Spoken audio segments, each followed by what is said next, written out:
ইসলাম ছাড়া শান্তি হবে না, ইসলাম ছাড়া সৌহার্দ্য হবে না, ইসলাম ছাড়া সাম্য হবে না, ইসলাম ছাড়া দেশে হবে না, হবে না, হবে না, ইসলাম ছাড়া হবে না। বলেন ইসলাম ছাড়া হবে না। আবার বলেন ইসলাম ছাড়া হবে না, ইসলাম ছাড়া হবে না, ইসলাম ছাড়া শান্তি হবে না, ইসলাম ছাড়া সাম্য হবে না, ইসলাম ছাড়া বৈষম্য দূর হবে না, ইসলাম ছাড়া বৈষম্য দূর হবে না। এই জন্য জুলাই বিপ্লবে যারা শহীদ হয়েছ, জুলাই বিপ্লবে যারা আহত হয়েছ, তোমরা তো বৈষম্য বিরোধী স্লোগান দিয়েই তোমরা শাহাদাত বরণ করেছে, বৈষম্য বিরোধী স্লোগান দিয়েই তোমরা আহত হয়েছ। তোমাদের জন্য স্লোগান তুলি আমরা, ইসলাম ছাড়া বৈষম্য এই পৃথিবী থেকে দূর হবে না। আরে ভোট পচে গেলেও নিজে পচবো না, ভোট নষ্ট হয়ে গেলেও নিজে নষ্ট হব না। কি বলছি? ওই দেখেন ওই মুরব্বী কি সুন্দর বুঝছে। হ্যাঁ, কি কিতা ইনশাল্লাহ, কিতা ইনশাল্লাহ বলেন, সবাই বলেন। হ্যাঁ, ভোট পচে গেলে যাক, আমি পচবো না। কি বলেন ইনশাআল্লাহ? আল্লাহ আমাদের সকলকে তৌফিক দান করেন। এই মাঠে সরমনের হযরত মাওলানা ফজলুল করিম রহমাতুল্লাহর জবান থেকে আমি এই মাঠে শুনছি। এ আমার আব্বা এই চেয়ারে পাশে বসা ছিলেন, আমরা ওই কোনা খেয়ারে বসা ছিলাম। হযরত রহমতুল্লাহ এক আজীব কথা বলেছেন, আমার মনে হয় 1987 অথবা 88 হবে। হুজুর বলেন যে ওলামা একরাম সাক্ষী, ওলামা একরাম সাক্ষী, সাক্ষী কিন্তু কি লাগে? আদেল লাগে। বলেন, সাক্ষীর আদালত লাগে, সাক্ষীর কিন্তু সত্য হইতে হয়, সাক্ষী কিন্তু কি হইতে হয় বলেন। এবার হুজুর বলেন যে এবার রব ওলামা একরামের পক্ষে সাক্ষী। হুজুর রহমতুল্লাহ আলাইহি আজীব কথা বলেছেন, আল্লাহ তাআলা বলেন নিশ্চয়ই নিশ্চয়ই ওলামারাই আল্লাহকে ভয় করে। বলেন তরজমা করেন তো, নিশ্চয়ই নিশ্চয়ই ওলামারাই আল্লাহকে ভয় করে। এবার হযরত রহমতুল্লাহ বলেন, আচ্ছা যদি আমি বলি, হযরতের উদাহরণ, যদি আমি বলি নিশ্চয়ই নিশ্চয়ই এই গাছে 50টা পাখি আছে, আপনি গণে দেখলেন 20টা, তাহলে এখন আমি মিথ্যাবাদী। আমি কি? আমি মিথ্যাবাদী। যেহেতু আমি বলছি নিশ্চয়ই নিশ্চয়ই 50টা পাখি আছে, এখন আমি গণে দেখলেন 20টা, তাহলে নিশ্চয়ই আমি কি? মিথ্যাবাদী। এখন আল্লাহ তাআলা বলেন নিশ্চয়ই নিশ্চয়ই ওলামারাই আল্লাহকে ভয় করে, তাহলে নিশ্চয়ই নিশ্চয়ই ওলামারাই আল্লাহকে ভয় করে। হুজুর বলেন এবার যদি কোনো ওলামা আল্লাহকে ভয় না করে, তাহলে মুআযাল্লাহ আল্লাহ মিথ্যাবাদী, মুআযাল্লাহ আল্লাহ মিথ্যাবাদী। তাহলে এখানে 2 পয়েন্ট আসবে, 2 পয়েন্ট, 2টা কথা আসবে। হয় আল্লাহকে মিথ্যাবাদী বলবেন অথবা তাকে বলবেন সে আলেম না। 14 নভেম্বর 2025 সৈয়দ মোহাম্মদ ফজলুল করিম রাহিমাহুল্লাহ ইসলামিক কমপ্লেক্স লক্ষ্মীপুরের উদ্যোগে আয়োজিত আজকের পবিত্র ওয়াজ উদার মাহফিলের শ্রদ্ধেয় সভাপতি, উপস্থিত হাজারাত ওলামা ইকরাম, শ্রদ্ধেয় মুরব্বিয়ান আযম, আমার যুবক ভাইরা, পর্দার আলের মা ও বোনেরা, আল্লাহ তাআলার অগণিত অসংখ্য প্রশংসা, যিনি দয়া করে মেহেরবানি করে আমাকে আর আপনাকে কুরআনে কারীমের নিসবতে, দাওয়াত ও তাবলীগের নিসবতে, জিক্র ও ফিক্রের নিসবতে একত্রিত হয়ে এক আল্লাহওয়ালার সোহবতের আশায় একত্রিত হয়ে কিছু কথা বলার শোনার তৌফিক দান করেছেন, এজন্য বলি আলহামদুলিল্লাহ। অল্প সময়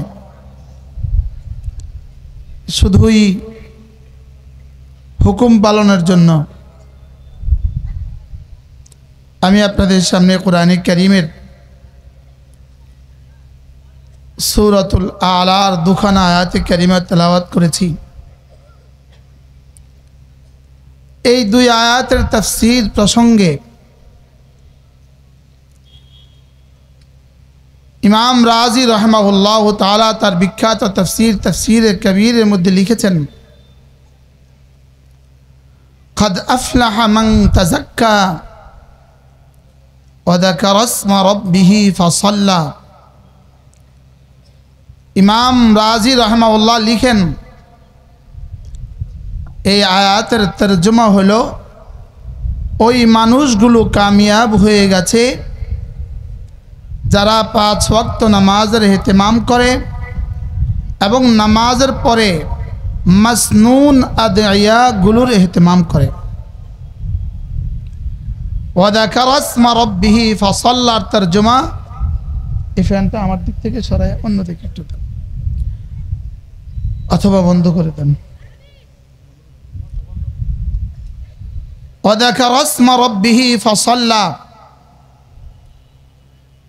ইমাম রাজি রাহমাহুল্লাহ বলেন ওয়াযাকারা ইসমা রাব্বিহি ফাসাল্লা মানে যে মানুষগুলো নামাজ পড়ে এবং নামাজের পরে মাসনুন দোয়াগুলো যারা পড়ে, তো আল্লাহ তাআলা বলেন এরা কামিয়াব হয়ে গেছে। ইমাম বদরুদ্দিন আল আইনি রাহিমাহুল্লাহ তাআলা তার বিখ্যাত কিতাব শরহে বুখারীর মধ্যে আইনি আলাল বুখারীর মধ্যে তিনি লিখেন রাসূল করিম সাল্লাল্লাহু তাআলা আলাইহি ওয়াসাল্লাম যেখানে যেখানে রিওয়ায়াতের মধ্যে কানা ইয়াকুলু শব্দ আছে, কানা ইয়াকুলু বলেন কি আছে, কানা ইয়াকুলু শব্দ যেখানে যেখানে আছে এর তরজমা হলো এই ইবাদতটা রাসূল কখনোই ছাড়তেন না। সুবহানাল্লাহ। যেখানে শুধু ইয়াকুলু আছে সেখানে তরজমা হলো মাঝে মাঝে ছেড়ে দিতেন, আর যেখানে কানা ইয়াকুলু আছে সেখানে তরজমা হলো এগুলো রাসূল কখনোই ছাড়তেন না। বুঝতে পারছেন?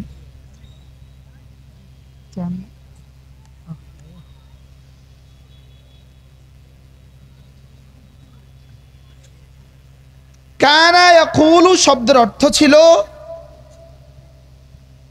আইনি আলাল বুখারীর মতে কানা ইয়াকুলু শব্দের অর্থ হলো রাসূলের আদতে শরীফা ছিল এমন। সুবহানাল্লাহ। এটা ছিল রাসূলের অভ্যাস। বলেন এটা ছিল কি? রাসূলের অভ্যাস। এজন্য হাকিমুল উম্মত মুজাদ্দিদ মিল্লাত আশরাফ নাওয়াল্লাহু মারকাদা তিনি বলেন যে আমল রাসূল জীবনে কখনো ছাড়তেন না। আমাদের বেলায় এরকম যেন না হয়, আমাদের বেলায় যেন এরকম না হয় যে আমি জীবনে কখনো পড়ি না। মনে হয় বুঝেন না? যেটা রাসূল যখন জীবনে কখনো ছাড়তেন না, আমাদের বেলায় যেন এমন না হয় আমরা কখনো করি না। হাকিমুল উম্মত বলতেন যদি তোমার করার উপরে দাওয়াম নসিব নাও হয় যেন তর্কের উপরে দাওয়াম নসিব না হয়ে যায়। কি বলছে বলেন তো? মাশাআল্লাহ। আমলের উপরে যদি দাওয়াম নসিব নাও হয়, বলেন তর্কের উপরে যেন কি নসিব না হয়, দাওয়াম নসিব না হয়। এজন্য 5 ওয়াক্ত নামাজের পরে মাসনুন দোয়া সমূহ বড় দামি। এখানে অনেক উলামা ইকরাম আছেন। তারগীব ও তারহিবের একটা রিওয়ায়াত মুফতি শফি রাহমাহুল্লাহ তাআলা কুলিল্লাহু হুম্মা মালিকাল মুলক সূরা আলে ইমরানের এই আয়াতের মাতাহাতে তারগীব ও তারহিবের এক রিওয়ায়াত রাসূল করিম সাল্লাল্লাহু তাআলা আলাইহি ওয়াসাল্লাম ইরশাদ করেন কোনো মানুষ যদি 5 ওয়াক্ত নামাজের পরে আয়াতুল কুরসি পড়ে, 2 নম্বরে সূরাতুল ফাতিহা পড়ে, 3 নম্বরে শাহিদাল্লাহ এই আয়াত কারীমা পড়ে, 3 নম্বরে কুলিল্লাহুম্মা মালিকাল মুলক এই 2 আয়াত কারীমা পড়ে, আল্লাহর নবী বলেন আল্লাহ তাআলা তাকে 5টা পুরস্কার দিবেন। 1 নম্বরে তার দিকে 70 বার রহমতের নজরে তাকাবেন। 2 নম্বরে আল্লাহ তাআলা ওই দিনে ওই রাতে তার 70টা প্রয়োজন পুরা করে দিবে। 3 নম্বরে আল্লাহ তাআলা তাকে জান্নাতে আল্লাহ তাআলা তাকে তার কাছে জায়গা দিবে। ওই যে হযরত মারিয়াম ইমরাত লূত আর ইমরাত নূহের দোয়া ইবনি লি বাইতান ইনদাকা ফিল জান্নাহ, তোমার কাছে আমাকে একটা ঘর দিয়ে দাও। তো এই 5 আয়াতে কারিমা পড়লে আল্লাহ তাআলার কাছে একটা ঘর দিয়ে দিবে। সুবহানাল্লাহ। বলে বাদশার বাড়ির কাছে যদি আপনার ঘর হয় তো কেমন হয়? তো রব্বে কারীম যদি তার কাছে একটা ঘর দিয়ে দেন তো এটা কেমন হবে? 4 নাম্বার, আল্লাহ তাআলা দুশমনের মোকাবেলায় তাকে বিজয়ী করবেন। 5 নাম্বার, দুশমনকে তার মোকাবেলায় পরাজিত করবেন। তাহলে এই বলুন তো এই সবকটা আমাদের সকলের জন্য কতটা জরুরি? কি হয়? 5 ওয়াক্ত নামাজের পরে আয়াতুল কুরসি, 2 নাম্বার সূরাতুল ফাতিহা, 3 নাম্বার শাহিদাল্লাহ, 4 নাম্বার কুলিল্লাহুম্মা মালিকাল মুলক। মূলত প্রত্যেকটা আয়াত দামি, প্রতিটা আয়াতেই আল্লাহ তাআলার জাত ও সিফাত। সুবহানাল্লাহ। বিশেষ করে শাহিদাল্লাহ এই আয়াতে কারিমা সরাসরি কালেমায়ে তাইয়্যিবার সবচেয়ে বড় দলিল। সুবহানাল্লাহ বলেন। এটা কালেমায়ে তাইয়্যিবার সবচেয়ে বড় সাক্ষী। যদি কোনো মুসলমান প্রতিদিন 5 বার 5 নামাজের পরে আয়াতে কারিমা পড়ার সৌভাগ্য হয়, আশা তো করা যায় তার সাকারাতের সময় যখন শয়তান একদিকে বলবে এটা বলে দে আল্লাহ নাই, তখন সে যদি এই আয়াতে কারিমাই পড়ে দেয় তো কেমন হবে? আমাদের লক্ষ্মীপুর আলিয়া মাদ্রাসার সম্মানিত মুহতামিম, সম্মানিত প্রিন্সিপাল, আল্লাহ তাআলা হুজুরের হায়াতের মধ্যে বরকত দান করেন। কিছু মানুষ আছে লাইসা আলাল্লাহি বিমুস্তাবাদ আন ইয়াজমাল আলামা ফিল ওয়াহিদি। কিছু মানুষ আছে আল্লাহ এক একজনের মধ্যে সব গুণ জমা করে দেয়। আমাদের হুজুর হলো তেমন। আলহামদুলিল্লাহ বলেন। তিনি যে আমাদের এখানে আসছেন এটাই আমাদের জন্য সৌভাগ্য। আলহামদুলিল্লাহ বলেন। তিনি যে আমাদেরকে একটু মহাব্বত করেন, আমরা যে আমাদের সুখে দুঃখে হুজুরকে পাই, এটাই আমাদের জন্য সৌভাগ্য। কি হয়? কি বলছিলাম জানি? তাহলে শাহিদাল্লাহ এর অর্থ কি? কালিমায়ে তাইয়্যিবা লা ইলাহা ইল্লাল্লাহ। আল্লাহ তাআলা বলেন আমি আল্লাহ লা ইলাহা ইল্লাল্লাহর জন্য সাক্ষী, আমার সমস্ত ফেরেশতা লা ইলাহা ইল্লাল্লাহর জন্য সাক্ষী, আর যাদের সিনায় আমি উলুমে নবুয়ত দিয়েছি এরা সকলেই লা ইলাহা ইল্লাল্লাহর জন্য সাক্ষী। এজন্য শাহাদাত আলা লা ইলাহা ইল্লাল্লাহ, যেন লা ইলাহা ইল্লাল্লাহ হলো দাওয়া, লা ইলাহা ইল্লাল্লাহ হলো মুকদ্দমা, আর আল্লাহ তাআলা হলেন বাদী, সমস্ত দুশমনানে ইসলাম হলো বিবাদী, আর আমি আর আপনি হলাম সাক্ষী। কি হয়? যেন দুশমন জিজ্ঞেস করলো যে লা ইলাহা ইল্লাল্লাহ তোমরা দাবি করছো, এর পক্ষে সাক্ষী কে? তা আল্লাহ তাআলা নিজে বলেন আমি সাক্ষী, আমি। ওয়ামান আওফা বিআহদিহি মিনাল্লাহ, আল্লাহ বলেন আমার চেয়ে ভালো সাক্ষী আর কে আছে? ওমান আসদাকু মিনাল্লাহি কিলা ওমান আসদাকু মিনাল্লাহি হাদিসা, আমার চেয়ে সত্য আর কে বলে? সুবহানাল্লাহ। আল্লাহ তাআলা বলেন লা ইলাহা ইল্লাল্লাহর জন্য সকলে এটা মুখস্থ করে নেন। লা ইলাহা ইল্লাল্লাহর জন্য সর্বপ্রথম সাক্ষী কে?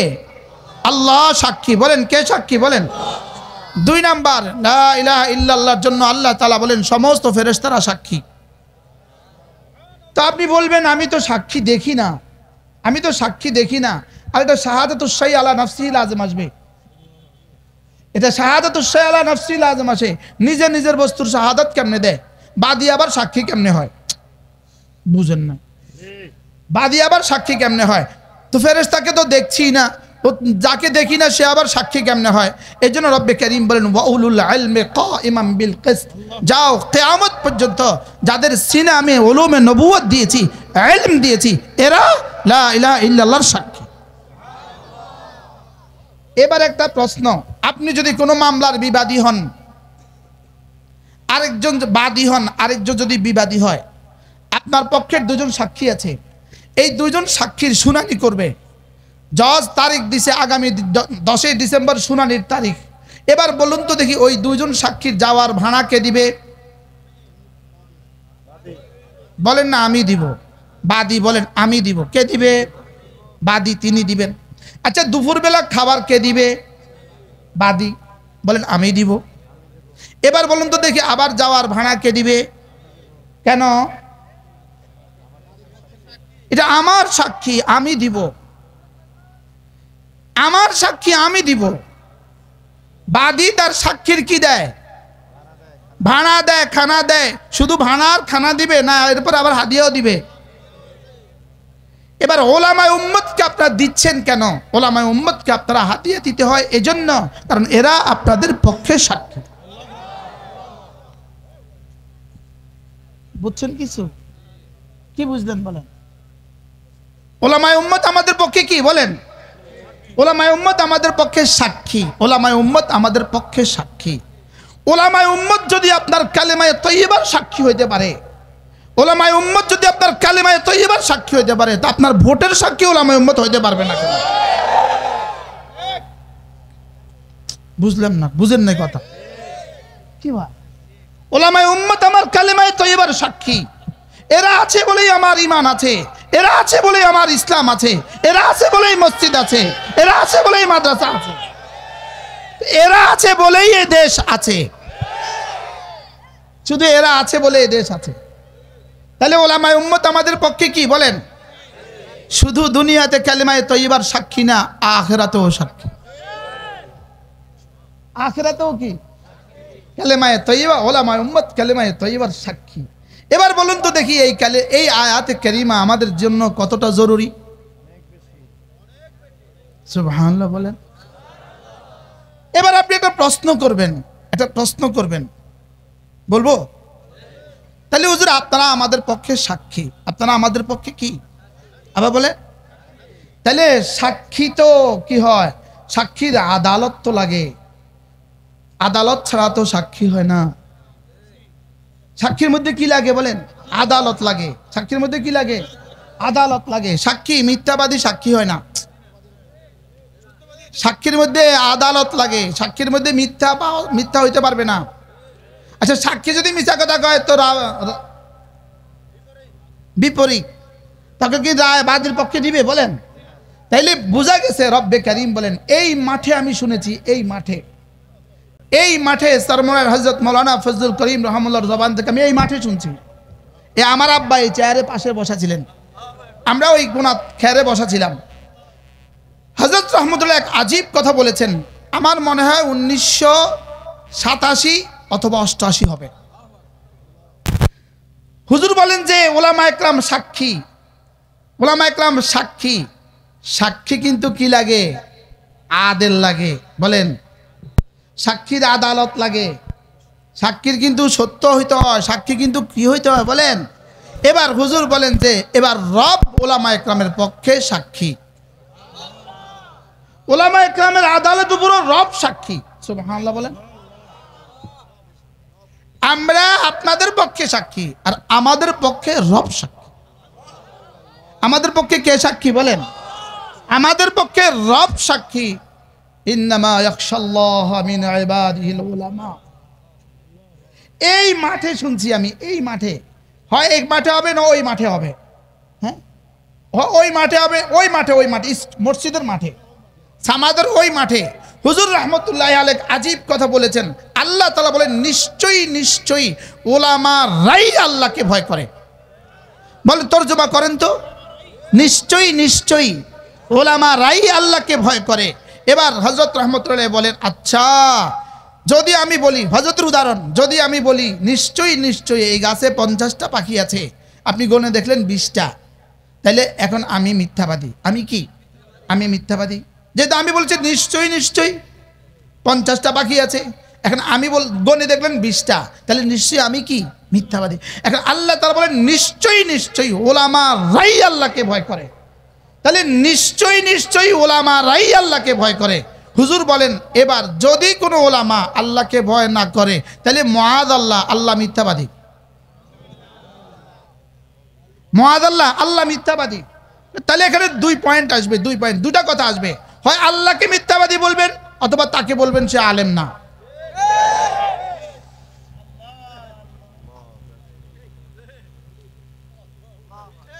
কি বলছি বলেন? হ্যাঁ, হয় বলবেন মুআযাল্লাহ আল্লাহকে মিথ্যাবাদী বলা লাজিম আসছে। নাউজুবিল্লাহ বলেন। আল্লাহ মিথ্যা থেকে পাক। বলেন, আল্লাহ মিথ্যা থেকে কি? সুবহানাহু ওয়া তাআলা আম্মা ইউশরিকুন, সুবহানাহু ওয়া তাআলা আম্মা ইয়াকুলুন। আল্লাহ সুবহান, আল্লাহ পাক, আল্লাহ মিথ্যা থেকে পাক, আল্লাহ জুলুম থেকে পাক, আল্লাহ সব কিছু থেকে পাক। তাহলে মুআযাল্লাহ, তাহলে ওই মাওলানাকে মিথ্যুক বলবেন না রবকে মিথ্যুক বলবেন? ওই আলেমকে মিথ্যা বলবেন না রবকে মিথ্যা বলবেন? তাইলে এবার বোঝা গেছে ইন্নামা ইয়াখশাল্লাহ মিন ইবাদিহিল উলামা। সুবহানাল্লাহ। তাহলে তাদেরকে আলেম বলতে হবে যাদের মধ্যে খাসিয়ত আছে। সুবহানাল্লাহ বলেন। যাদের মধ্যে কি আছে বলেন? আল্লাহর ভয় আছে। যাদের মধ্যে কি আছে বলেন? এবার প্রশ্ন, হুজুর আল্লাহর ভয়, ইনার মধ্যে আল্লাহর ভয় আছে কিনা নাই আমি বুঝবো কিভাবে? আমার মধ্যে আল্লাহর ভয় আছে কিনা না আমি বুঝবো কিভাবে? বলেন, প্রশ্ন করেন। আল্লাহর ভয় আছে কিনা না আমি বুঝবো কিভাবে? বলেন বলেন বলেন। উত্তর, ইনি যখন একা থাকেন, একা একা একা, পৃথিবীর কোনো মানুষ তাকে দেখে না, পৃথিবীর কোনো মানুষ তাকে দেখে না, বিবিও তাকে দেখে না, বাচ্চারাও তাকে দেখে না, কেউ তাকে দেখে না। এই সময়েই যে আল্লাহকে ভয় করে গুনাহ করে না, আবার গুনার সমস্ত আসবাবও তার কাছে আছে, গুনার সামানও তার কাছে আছে, গুনার আসবাবও তার কাছে আছে, এই সময় যে গুনাহ করে না, তাকে আপনি ফতোয়া দিতে পারবেন হ্যাঁ এটা ইয়াখশাল্লাহ। এজন্য আল্লাহ তাআলা বলেন ইন্নাল্লাযীনা ইয়াখশাউনা রাব্বাহুম, ইন্নাল্লাযীনা ইয়াখশাউনা রাব্বাহুম বিল গায়ব ফাবাশশিরহু বিমাগফিরাতিন ওয়া আজরিন কারীম। রব বলেন ইয়াখশাউনা রাব্বাহুম বিল গায়বে, বলেন ইয়াখশাউনা রাব্বাহুম বিল গায়বে। মুখস্থ করেন, মুখস্থ করেন। ইয়াখশাউনা রাব্বাহুম বিল গায়ব মানে হালা কাউনিহি গায়বান আনিন নাস, হালা কাউনিহি গায়বান আনিন নাস। এটা বিল গায়ব আল্লাহর হালত নয়, এটা বিল গায়ব বান্দার হালত। এটা বিল গায়ব কার হালত নয় বলেন? আল্লাহর হালত নয়। বিল গায়ব কার হালত? আসলে আমরা যে বলি আমানতু বিল গায়বে ইউমিনুনা বিল গায়ব, এখানে বিল গায়ব হলো বান্দার হালত। বান্দা না দেখে বিশ্বাস করে। সুবহানাল্লাহ বলে। বান্দা দেখে বিশ্বাস করে না বান্দা না দেখে বিশ্বাস করে? আল্লাহ আমাকে দেখে না, দেখে না। তা আল্লাহর জন্য আমি গায়েব না আমার জন্য আল্লাহ গায়েব? আমার জন্য আল্লাহ গায়েব না আল্লাহর জন্য আমি গায়েব? আমার জন্য আল্লাহ গায়েব। এই জন্য ইউমিনুনা বিল গায়ব মানে ইউমিনুনা হালা কাউনিহিম গায়বান আনিন নাস, গায়বান আনিল্লাহ। আল্লাহ থেকে তারা গায়েব, তারা আল্লাহকে দেখে না, আল্লাহকে না দেখে বিশ্বাস করে। তো এখানেও তরজমা ইয়াখশাউনা রাব্বাহুম বিল গায়ব হালা কাউনিহি গায়বান আনিল খালকে, পৃথিবীর কেউ তাকে দেখে না, এমত অবস্থা সে আল্লাহকে ভয় করে। সুবহানাল্লাহ বল। পৃথিবীর সমস্ত বাতিল মাবুদগুলো, বাতিল মাবুদ, পৃথিবীতে যত বাতিল মাসজুদ আছে, বাতিল মাবুদ আছে, ওরা আমাকে, ওরা তাদের মাবুদগুলোকে, ওদের তাদের আবেদগুলোকে সামনেও দেখে না পিছেও দেখে না। কোন কি কইছি কোন? বলেন হিন্দুদের মূর্তিগুলো ওদের যাদেরকে যারা সেজদা দেয় ওদেরকে দেখে মাতে না? হিন্দুদের মূর্তিগুলো সেজদা যখন দেয় তখন তারা তাদেরকে দেখে? হ্যাঁ দেখে না? ওরা দেখে না। বলেন ওরা কি করে না? আচ্ছা যখন পিছনে মূর্তি সামনে নাই পেছনে বসে সেজদা দেয় তখন তাকে দেখে? তাহলে তাদের মাবুদগুলো সামনেও দেখে না পেছনেও দেখে না। এবার আমাদের মাবুদ হযরত ইউসুফ আলাইহিস সালামকে যখন জুলাইখা ঘরের ভিতরে ঢুকালো, 7টা দরওয়াজা তালা লাগালো, শেষ পর্যন্ত ঘরের কোন একটা মূর্তি স্থাপিত ছিল, তখন কি করলো? সে মূর্তির মধ্যে কাপড় দিয়ে ঢেকে দিল। তো ইউসুফ আলাইহিস সালাম জিজ্ঞেস করলেন এটা কি করলে তুমি? আমি এটাকে সেজদা করি তো এই জন্য এটাকে ঢেকে দিলাম। ও আচ্ছা, তুমি যাকে সেজদা করো ঢেকে দিলে আর দেখে না? না, হ্যাঁ আমি যাকে সেজদা দেই ঢেকে দিলে আর দেখে না। হযরত ইউসুফ আলাইহিস সালাম বললেন আমি যাকে সেজদা দেই তিনি 7 আসমানের উপর থেকেও আমাকে দেখে। তোমাদের মাবুদ একটা কাপড় লটকা দিলে আর দেখে না, আর আমাদের মাবুদ লা ইউয়ারি সামাউন সামাআ, লা ইউয়ারি সামাউন সামাআ, আমাদের মাবুদ 7 আসমানের উপর থেকে আমাকে দেখেন। কি ভাই, তোমাদের মাবুদের উপরে টিস্যু মাইরা দিলে আর দেখে না? বুঝেন না? তোমাদের মাবুদের চোখের উপরে একটা টিস্যু মাইরা দিলে আর কি? আচ্ছা, যে টিস্যুর একটা পর্দাকে কি করতে পারে না, টিস্যুর একটা পর্দাকে যে সরাইতে পারে না, সে আবার আমাকে আযাব থেকে বাঁচাবে কেমনে? লেকিন আমাদের মাবুদ বলে আমাদের মাবুদ পাহাড়ের গভীরে কি আছে সেটাও তিনি দেখেন। হ্যাঁ, আমাদের মাবুদ ইয়ালামু মা ফি কারিহি, পাহাড়ের গভীরে যেটা আছে সেটাও দেখেন। ওয়ায়ালামু মা ফি ওয়ারিহি, সাগরের গভীরে কি আছে তিনি সেটাও দেখেন। ওয়ায়ালামু মা ফি তাহতাস সারা, সাত আসমানের জমিনের তলদেশে যা আছে তাও দেখেন। আর আজিমের উপরে যা তাও দেখেন। তিনি সব দেখেন, তিনি সব জানেন, তিনি আমাকে হার হালতে দেখেন। এই ইয়াকিন দেখে যেই মুসলমান আল্লাহকে ভয় করে, এটা হলো আল্লাহর ভয়। এটা হলো কি বলেন? এই আল্লাহর ভয়কে কলিজায় রাখা, আল্লাহ আমাকে দেখছেন এই কথার ইয়াকিন রাখা একটা সেজদা, এই কথার ইয়াকিন রাখা একটা সেজদা হইতে পারে এই ইয়াকিন ছাড়া 70 কোটি সেজদার চেয়েও বেশি দামি। কোন ইয়াকিনের সাথে? আল্লাহ আমাকে দেখছেন, বলেন এটাকে বলে সিফাতে ইহসান। এটাকে কি বলে বলেন? এটাকে বলে সিফাতে ইহসান। এজন্য 5টা জিনিস লাজেম, 5টা জিনিস জরুরি। বলেন ইলম, ঈমান, আমল, ইহসান, তাকওয়া। বলেন কয়টা? সিফাতে ইহসান একটা সিফাত। এটা তো আসলে মূলত আমাদের এই মসজিদটাতে ইহসানেরই মজলিস। আমাদের এই মসজিদগুলো ছিলই ইহসানের। কি বলেন? কি কোন কিসের মসজিদ ছিল? আমাদের এই মসজিদগুলো ছিলই ইহসানের মসজিদ। রব্বে করিম সিফাতে ইহসানকে ঈমানের সাথে মাকরুন করেছেন, ঈমানের সাথে জড়িয়ে দিয়েছেন যে তোমার ঈমান সিফাতে ইহসান ছাড়া মকবুল হবে না। আমলকে সিফাতে ইহসানের সাথে জড়িয়ে দিয়েছেন, তাকওয়াকে সিফাতে ইহসানের সাথে জড়িয়ে দিয়েছেন। বলেন যে সিফাতে ইহসানের সাথে তোমার ঈমান তোমাকে সিদ্দিক বানায় দিবে। সিফাতে ইহসানের সাথে কিসের সাথে বলেন? এজন্য কোরআনে কারীমের এক আয়াত আল্লাহ তাআলা বলেন, হাফিজ সাহেব, লাইসা আলাল্লাযীনা আমানু ওয়া আমিলুস সালিহাতি জুনাহুন ফীমা তা'ইমু ইযা মাত্তাকাউ ওয়া আমানু ইযা মাত্তাকাউ ওয়া আমানু ওয়া আমিলুস সালিহাত সুম্মা তাকাউ ওয়া আমানু সুম্মা তাকাউ ওয়া আহসানু ওয়াল্লাহু ইউহিব্বুল মুহসিনিন। আল্লাহ তাআলা বলেন তোমার জন্য 4টা জিনিস লাগবে, তোমার ঈমান লাগবে, তোমার আমল লাগবে, তোমার তাকওয়া লাগবে, তোমার ইহসান লাগবে। সুবহানাল্লাহ। কয়টা কয়টা? 4টা। এই আয়াতে 4টা। কি কি? ঈমান, আমল, ইহসান, তাকওয়া। বলেন আবার বলেন। আর এই 4টা হবে না ইলম ছাড়া। এই 4টা হবে না কি ছাড়া? তাহলে ইলম হইলে ঈমান হয়, ঈমান হইলে আমল হয়, ইলম হইলে ইহসান হয়, ইলম হইলে তাকওয়া হয়। এই 5টা যদি হয়ে যায় তো রব্বে কারীম বলেন যাও কথা দিলাম তুমি আমার আমি তোমার। কি ভাই? এখন কয়টা ফিলারে ঘর হয়? 5টা ফিলারে ঘর হয়। বলেন 5টা ফিলারে তাবু হয়। তাবুতে কয়টা ফিলার লাগে?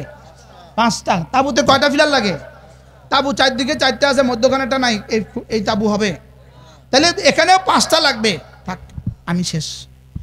ইলম, ঈমান, আমল, ইহসান, তাকওয়া মুখস্থ করেন। ইলম, ঈমান, আমল, ইহসান, তাকওয়া। তাহলে সিফাতে ইহসান কি? আল্লাহ আমাকে দেখেন। বলেন তাহলে আমার ঈমান আল্লাহ আমাকে দেখেন এর সাথে, আমার নামাজ আল্লাহ আমাকে দেখেন এর সাথে, আমার রোজা আল্লাহ আমাকে দেখেন এর সাথে, আমার হজ আল্লাহ আমাকে দেখেন এর সাথে, আমার ওয়াজ আল্লাহ আমাকে দেখেন এর সাথে, আমার তাবলীগ আল্লাহ আমাকে দেখেন এর সাথে, আমার জিকির আল্লাহ আমাকে দেখেন এর সাথে, আমার দিন আল্লাহ আমাকে দেখেন এর সাথে, আমার রাত আল্লাহ আমাকে দেখেন এর সাথে। যদি এটা হয়ে যায় তো রব বলেন যাও কথা দিলাম ইন্নাল্লাহা লামাআল মুহসিনিন, যাও আমি তোমার সাথে আছি। কি হয়? ইন্নাল্লাহা ইউহিব্বুল মুহসিনিন, যাও আমি তোমাকে ভালোবাসি। ভালোবাসাও তোমার সাথে আছে, আমার মাইয়তও তোমার সাথে আছে। এরপরে وأن الله لا يضيع أجر من أحسن عملا, যাও কথা দিলাম, যাও কথা দিলাম এই 5টার সাথে যদি তোমার জিন্দেগির সমস্ত আমল হয় আমি কথা দিলাম আমি এটা নষ্ট করব না। যদি তুমি নির্বাচিত নাও হও তোমার এই মেহনতকে আমি যাজা দুনিয়াতে আর আখিরাতে দিবই দিব। কি বলছি বুঝে কোন? পাস না করলেও কামিয়াব। সুবহানাল্লাহ বলেন। কি বলছি বলেন? বলেন পাস না করলেও কামিয়াব। কোন? আবার বলেন পাস না করলেও কামিয়াব। ইয়াকতুল আও ইউকতাল, ইয়াকতুল আও ইউকতাল। আরে মরুক আর বাঁচুক কামিয়াব। আরে সুবহানাল্লাহ বলেন। গেছে ময়রা, গেছে মরে, রব কয় কামিয়াব। গেছে বাচ্চা, রব কয় কামিয়াব। ইয়াকতুলাউ ইয়াগলিব, ইউকতালাউ ইয়াগলিব। এবার গেছে ময়রা, রব বলে কামিয়াব। এবার ইয়াগলিব, বিজয়ী হয়ে গেছে, রব বলে কামিয়াব। রব্বুল আলামিন বলে না না, এখানে বিজয় আর পরাজয়ের মাসালা নাই। বিজয় আর পরাজয়ের মাসালা হলো ইলম, ঈমান, আমল, ইহসান ও তাকওয়া ঠিক, তোমার জিন্দেগি ঠিক, তোমার জিন্দেগি দামি। এই জন্য আমি আজকের এই কয়দিন ধরে প্রতিদিন একটা স্লোগান শিখাই, নিজে নষ্ট হব না, ভোট নষ্ট হলেও। কি বলছি বলেন, আবার বলেন। নিজে পচে যাব না, ভোট পচে গেলেও। মুখস্থ করেন, কি বলছি? কিছু বুঝছেন না, আন্দাজে মারছেন। কি বুঝছেন কোন? বাড়ির যায় তাকরার করবেন এটা, বাড়ির যায় বিবিরে কই এটা অর্থটা কি, বাড়ির যায় দাদিকে গিয়ে বলবেন হুজুর যে কইছে এটার অর্থটা কি, কৌসাই কি অর্থটা কি, বাক্যটা কি বলেন। আরে ভোট পচে গেলেও নিজে পচবো না, ভোট নষ্ট হয়ে গেলেও নিজে নষ্ট হব না। কি বলছি? ওই দেখেন ওই মুরব্বী কি সুন্দর বুঝছে। হ্যাঁ, কি কিতা ইনশাল্লাহ, কিতা ইনশাল্লাহ বলেন, সবাই বলেন। হ্যাঁ, ভোট পচে গেলে যাক, আমি পচবো না। কি বলেন ইনশাআল্লাহ? আল্লাহ আমাদের সকলকে তৌফিক দান করেন। এই পাঁচটা নিয়ে ঘরে ফিরবো, ইলম, ঈমান, আমল, ইহসান, তাকওয়া। বলেন ইলম, ঈমান, আমল, ইহসান, তাকওয়া। এই পাঁচটা ছাড়া বন্ধু কিছু হবে না। এই পাঁচটা ছাড়া বন্ধু কিছু হবে না। শান্তির বাকি যত ঠিকানা আছে সব ভুয়া, আর শান্তির আর যত ফর্মুলা আছে সব ভুয়া। শান্তির আর যত ফর্মুলা আছে সব কি, সব ভুয়া। এই জন্য ধোকা, ধোকা বলেন, ধোকা বলেন, সব কি বলেন, ধোকা। শান্তির যত ফর্মুলা আছে সব কি বলেন, ধোকা। আমি বলি ইসলাম ছাড়া শান্তির যত ফর্মুলা আছে সব মরিচিকা। ইয়াহসাবুহুজ জামানু মাআ, ইয়াহসাবুহুজ জামানু মাআ। পিপাসিত মানুষ এগুলোকে পানি বলে মনে করে, আসলে পানি নয়। আসলে কি নয় বলেন? হাত্তা ইদা জাহু, যখন তারা এগুলোর সামনে আসবে, লাম ইয়াজিদহু শাইয়া, আর কিছুই পাবে না, আর কিছুই পাবে না। ওয়া ইয়াজিদুল্লাহ ইনদা, সেখানে শুধুই আল্লাহকে পাবে। শান্তির ঠিকানা বলতে বলতে জিন্দেগি শেষ করে দিবা। ইসলাম ছাড়া শান্তি হবে না, ইসলাম ছাড়া সৌহার্দ্য হবে না, ইসলাম ছাড়া সাম্য হবে না, ইসলাম ছাড়া দেশে হবে না, হবে না, হবে না। ইসলাম ছাড়া হবে না, বলেন ইসলাম ছাড়া হবে না। আবার বলেন ইসলাম ছাড়া হবে না, ইসলাম ছাড়া হবে না। ইসলাম ছাড়া শান্তি হবে না, ইসলাম ছাড়া সাম্য হবে না, ইসলাম ছাড়া বৈষম্য দূর হবে না, ইসলাম ছাড়া বৈষম্য দূর হবে না। এই জন্য জুলাই বিপ্লবে যারা শহীদ হয়েছ, জুলাই বিপ্লবে যারা আহত হয়েছ, তোমরা তো বৈষম্য বিরোধী স্লোগান দিয়েই তোমরা শাহাদাত বরণ করেছে, বৈষম্য বিরোধী স্লোগান দিয়েই তোমরা আহত হয়েছ। তোমাদের জন্য স্লোগান তুলি আমরা, ইসলাম ছাড়া বৈষম্য এই পৃথিবী থেকে দূর হবে না। আল্লাহ তাআলা মেহেরবানি করে আমাদের সকলকে বুঝা মানা সহজ করে দেন। আল্লাহ তাআলা এই মাহফিলকে ভরপুর কবুল ফরমান। হযরত মাওলানা ফয়জুল করিম দামাত বারাকাতুহুম, রেজাউল করিম দামাত বারাকাতুহুম, আল্লাহ এই দুই ভাইকে বাংলাদেশের হুকুমতের জন্য কবুল করেন। আল্লাহ তাআলা বাংলাদেশে ইসলামী হুকুমতের জন্য এই দুই সিফা সালারকে আল্লাহ তাআলা কবুল করেন। আল্লাহ তাআলা এই দুইজনকে বাংলাদেশে ইসলামী হুকুমতের জন্য কবুল করেন, কিয়ামত পর্যন্ত দেশে ইসলামের জন্য কবুল করেন। আল্লাহ তাআলা আমাদের জান, আমাদের মালের সহি ইস্তেমাল করার তৌফিক দান করেন। আল্লাহ তাআলা আমাদের সকলকে ইলম, ঈমান, আমল ও তাকওয়ার দৌলত দান করেন।